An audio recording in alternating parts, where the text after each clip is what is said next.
Sendromlu çocuklarımız anne karnında 10-11. haftada tespit edilebiliyor. Kan testleriyle belli oluyor bu çocuklarımızın Down sendromlu olup olmadıkları. Daha sonraki süreçlerde anneye bilgilendirmeler yapılıyor ne gibi durumları karşılaşabileceğini. Kromozom olarak 47 kromozom bulunmaktadır. Bu farkındalıkla bebekler dünyaya gelir ve eğitim süreci başlar. Bu çocuklarımızın özel gereksinim çocukları oldukları için farklı bireysel eğitimler almaları gerekmektedir. Çünkü gelişim olarak bu çocuklarımız diğer bebeklere göre biraz daha geriden gelmektedir.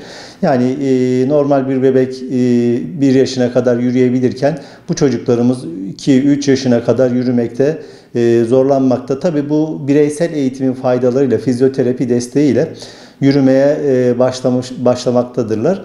Bu çocuklarımız bireysel olarak da zihin anlamında da bireyle normal bebeklere göre geriden gelmektedir. Bu bebeklerimize de özel bireysel eğitim verilerek çocuklarına göre yakın seviyelere getirilmeye çalışır. Tabii her zaman tam aynı seviyede olmaları biraz zor ama yani o eğitimler sayesinde yakın seviyelerde zihinsel bölgeye çocukların aynı yakalamaya gelmektedir. Bu çocuklarımıza rehabilitasyon merkezlerinde eğitim görmektedirler. Bu rehabilitasyon merkezleri çocuklarımız için hani çok faydalı. Bütün anne babaların bu çocuklarımızı bir rehabilitasyon merkezlerine götürüp hani eğitim almalarını sağlamaları gerekmektedir. Yani çocuklarımız belli bir yaşa kadar bu seviyeleri yakalamaları için, eğitim seviyelerini ve fiziksel olarak yakalamaları için eğitimden faydalanması gerekmektedir. Hani velilerimiz bu konuda araştırıp neler yapılması gerektiğiyle de ilgileniyorlar. Hani bu durum hakkında yani Down sendromluk farkındalığına onlar da hemen araştırıp bakmaktadırlar.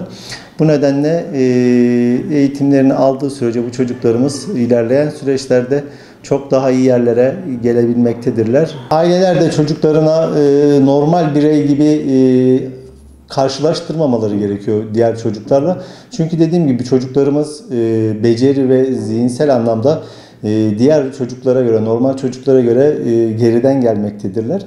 Onlara da evde yapabildikleri, becerebildikleri düzeyde eğitimlerine, gittikleri eğitim merkezlerinde, rehabilitasyon merkezlerinde öğretmenleriyle zaten görüşme halindedirler.